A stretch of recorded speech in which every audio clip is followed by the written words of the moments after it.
നമസ്തേ. ഇന്ന് കർമ്മത്തെക്കുറിച്ച് പറയാം. ചാക്യാർ പറയുന്നത് പോലെയാണ്,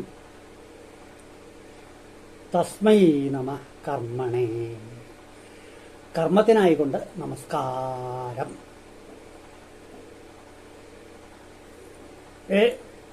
എന്ത് നമസ്കാരാ ഉണ്ടായത്?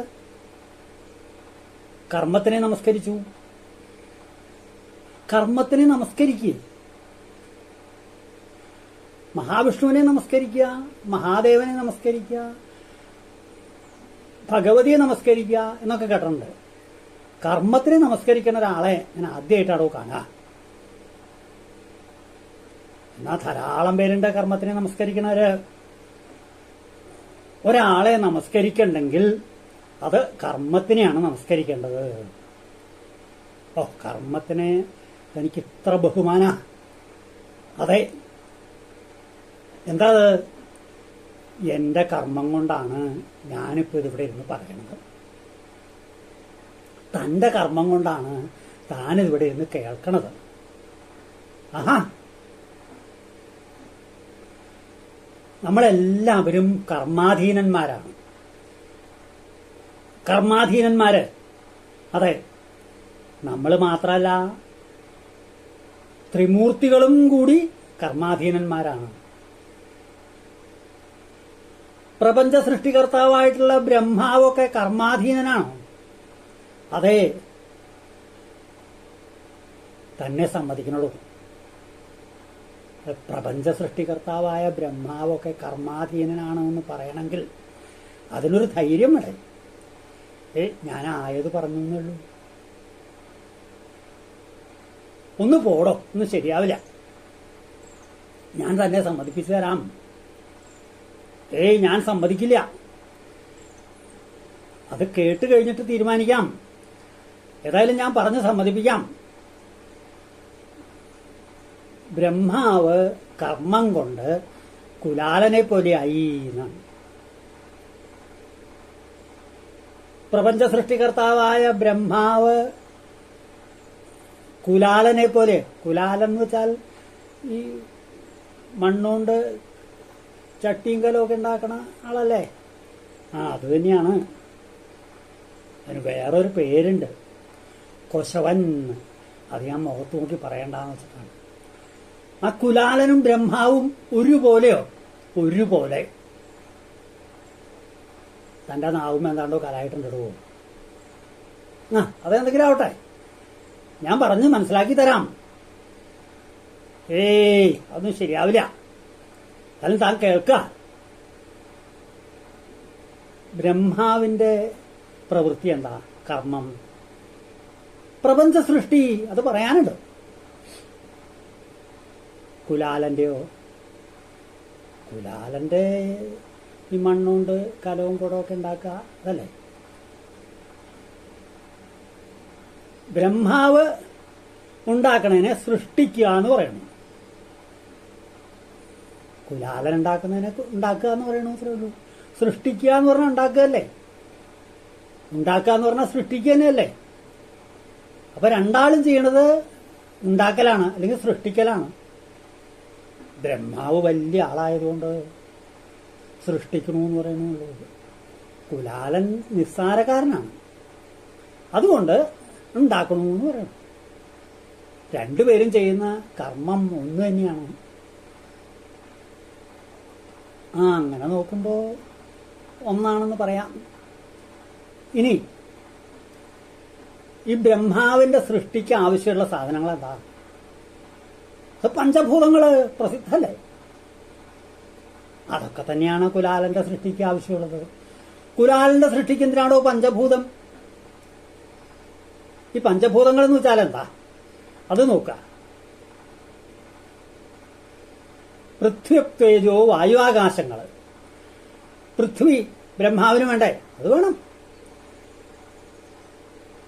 കുലാലനും വേണ്ടേ? പൃഥ്വി എന്ന് വെച്ചാൽ മണ്ണ്. മണ്ണ് കുലാലനും വേണ്ടേ? മണ്ണ് വേണമല്ലോ, മണ്ണുകൊണ്ടാണല്ലോ ഒക്കെ ഉണ്ടാക്കുക. ഇനി അപ്പെന്ന് വെച്ചാൽ ജലം. ബ്രഹ്മാവിന് വേണം, സംശയമില്ല. കുലാലനും വേണം ജലം. കുലാലൻ എന്തിനാണോ ജലം? ഈ മണ്ണ് വെള്ളം കൂട്ടി കുഴച്ച് അല്ലേ ഈ പാത്രങ്ങളൊക്കെ ഉണ്ടാക്കുക. അല്ലാതെ മണ്ണിങ്ങനെ വെറുതെ വാരിയിട്ടാൽ മതിയോ? അത് പോരാ. അപ്പോൾ വെള്ളം വേണം. ഇനി അടുത്തത് തേജസ് എന്ന് വെച്ചാൽ അഗ്നി. അത് പറയാം. അതിനു മുമ്പ് നമുക്ക് വായുവിന്റെ കാര്യം നോക്കുക. ബ്രഹ്മാവിന് വായു വേണ്ടേ? പ്രപഞ്ചത്തിന് വായു ഇല്ലെങ്കിൽ എങ്ങനെയാ? ബ്രഹ്മാവിന് വേണം. കുലാലനും വേണം വായു. കുലാലൻ എന്തിനാ വായു? ഈ കലവും കുടമൊക്കെ ഉണ്ടാക്കി കഴിഞ്ഞാൽ അതിങ്ങനെ കാറ്റത്ത് വെള്ളം വലിഞ്ഞൊന്ന് ഉണങ്ങണം, എന്നാലേ അത് ഉപയോഗിക്കാറാവുള്ളൂ. അപ്പൊ അങ്ങനെ വായു കുലാലിന് വേണം. പിന്നെ തേജസ്. ബ്രഹ്മാവിന് തേജസ് വേണം, സംശയമില്ല. കുലാലനോ? കുലാലനും വേണം തേജസ്. ഈ കാറ്റ് കൊണ്ട് ഉണങ്ങിക്കഴിഞ്ഞ പാത്രങ്ങളൊക്കെ ചൂളയിൽ വെച്ച് വേവിച്ചിട്ടാണ് ഉപയോഗിക്കുക. അതിന് അഗ്നി വേണ്ടേ, തീ വേണ്ടേ? അത് വേണം, കൂടാണ്ട് പറ്റില്ല. അപ്പൊ ഇപ്പോ 4 എണ്ണവും താൻ പറഞ്ഞ് കുലാലിന് വേണ്ട മട്ടാക്കി. ഞാനാക്കിയിട്ടല്ല, അങ്ങനെ ആയത് ഞാൻ പറഞ്ഞു എന്ന് മാത്രമേ ഉള്ളൂ. ഇനിയത്തെ കുലാലിന് വേണ്ടിവരില്ലടോ. ഇനിയത്തെ എന്താ? ആകാശം. ആകാശം ബ്രഹ്മാവിന് വേണം, സംശയമില്ല. കുലാലിന് എന്തിനാണോ ആകാശം? കുലാലിനും ആകാശം വേണം. ഈ ആകാശം എന്ന് വെച്ചാൽ എന്താ? നമ്മളെ സംബന്ധിച്ചിടത്തോളം ഒന്നുമില്ലാത്ത കുറച്ച് സ്ഥലം. ഈ കലവും കുടമൊക്കെ ഉണ്ടാക്കി കഴിഞ്ഞാൽ അതിൻ്റെ ഉള്ളില് ഒന്നുമില്ലാത്ത കുറെ സ്ഥലം വേണ്ടേ? എന്നാലല്ലേ അതൊരു പാത്രമാവുള്ളൂ, അല്ലെങ്കിൽ മണ്ണൂരിലല്ലേ ആവുള്ളൂ.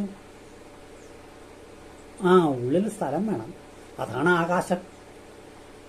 അപ്പൊ ആകാശവും കുലാലിന് വേണം. കുലാലിന് വേണം. അപ്പൊ പഞ്ചഭൂതങ്ങള് എല്ലാം ബ്രഹ്മാവിന് വേണം, കുലാലിനും വേണം. പിന്നെ വേറൊരു സാമ്യമുണ്ട്. ബ്രഹ്മാവിന്റെ സൃഷ്ടി, മൃഗങ്ങളുടെ കാര്യമൊക്കെ പോട്ടെ, മനുഷ്യർ തന്നെ ഒരാളെ പോലെയാണോ ഒരാള്? അതുപോലെയല്ല വേറൊരാള്. എല്ലാവരും ഏതെങ്കിലുമൊക്കെ തരത്തിൽ വ്യത്യസ്തരായിട്ടുള്ളവരാണ്. അത് ശരിയാ. കുലാലന്റെ സൃഷ്ടി എങ്ങനെയാണ്? കുടം പോലെയാണോ കലം? അതുപോലെയാണോ ചട്ടി? അതുപോലെയാണോ ചരാത്? എല്ലാം വ്യത്യാസമുണ്ട്. ഇനി ബ്രഹ്മാവിന്റെ സൃഷ്ടി, അതായത് നമ്മളൊക്കെ ശബ്ദിക്കുന്നത് എങ്ങനെയാ? ഒരുപോലെയാണോ? ഓരോരുത്തരെ വിളിച്ചു നോക്കിയാൽ അറിയാം. ഒരാളുടെ പോലെയല്ല അടുത്ത ആളുടെ ശബ്ദം, അതുപോലെയല്ല മൂന്നാമത്തെ ആളുടെ. ഇങ്ങനെ എല്ലാവരുടെയും ശബ്ദം എങ്ങനെയെങ്കിലുമൊക്കെ വ്യത്യസ്തമായിരിക്കും. അത് വാസ്തവ. കുലാലന്റേത് കലത്തുമ്പോ മുട്ടുമ്പോ കേൾക്കണ ശബ്ദമല്ല കുടത്തുമ്പോ മുട്ടിയാൽ. അതുപോലെയല്ല ചട്ടിയുടെ. അപ്പൊ എല്ലാത്തിന്റെയും ശബ്ദത്തിന് വ്യത്യാസമുണ്ട്. അപ്പൊ ബ്രഹ്മാവ് ചെയ്യുന്ന പ്രവൃത്തിയും കുലാലൻ ചെയ്യുന്ന പ്രവൃത്തിയും ഒന്ന് തന്നെ, സൃഷ്ടി. രണ്ടുപേരും ഉപയോഗിക്കുന്ന സാധനങ്ങള് പഞ്ചഭൂതങ്ങള്. ആ സൃഷ്ടിച്ച വസ്തുക്കള് ബ്രഹ്മാവിന്റേത് കുലാലന്റേത് വ്യത്യസ്ത രൂപങ്ങളാണ്. അവയുടെ ശബ്ദവും വ്യത്യസ്തമാണ്. അപ്പൊ അങ്ങനെ നോക്കുമ്പോൾ ബ്രഹ്മാവ് കുലാലനെ പോലെ തന്നെയായി എന്ന് പറയേണ്ടി വരും. പിന്നെ വേണമെങ്കിൽ ഒരു ചെറിയ വ്യത്യാസം പറഞ്ഞുതരാം. അതെന്താ തിരക്ക് പിടിക്കണ്ട, ഞാൻ പറയാം. നിസ്സാരായതാണ്. ഈ ബ്രഹ്മാവിന്റെ സൃഷ്ടി, അതായത് നമ്മളൊക്കെ ഉപയോഗിച്ച് കഴിഞ്ഞിട്ടാണ് ചുഴ, അതായത് ഈ ശരീരം കൊണ്ട് ഇനി ഉപയോഗമൊന്നുമില്ല എന്ന് തീരുമാനമായി കഴിയുമ്പോഴാണ്, അതായത് മരിച്ചു കഴിയുമ്പോഴാണ് ദഹിപ്പിക്കുക, അല്ലേ? കുലാലന്റെ അങ്ങനെയല്ല. കുലാലന്റെ പണിയൊക്കെ കഴിഞ്ഞാൽ ആദ്യം ചൂളയിൽ വെച്ച് ചുടും. ആ ചുട്ടതിന് ശേഷമാണ് അത് ഉപയോഗിക്കുക. രണ്ടുപേരിലും ചുടലുണ്ട്. ഒന്ന് ആദ്യമാണ്, ഒന്ന് എടുക്കാണെന്ന് മാത്രമേ ഉള്ളൂ. അതൊരു ചെറിയ വ്യത്യാസം, അത് കാര്യമായിട്ട് എടുക്കാനില്ല. അപ്പോ കർമ്മം കൊണ്ട് ബ്രഹ്മാവ് കുലാലനെ പോലെ ആയി എന്നാണ്.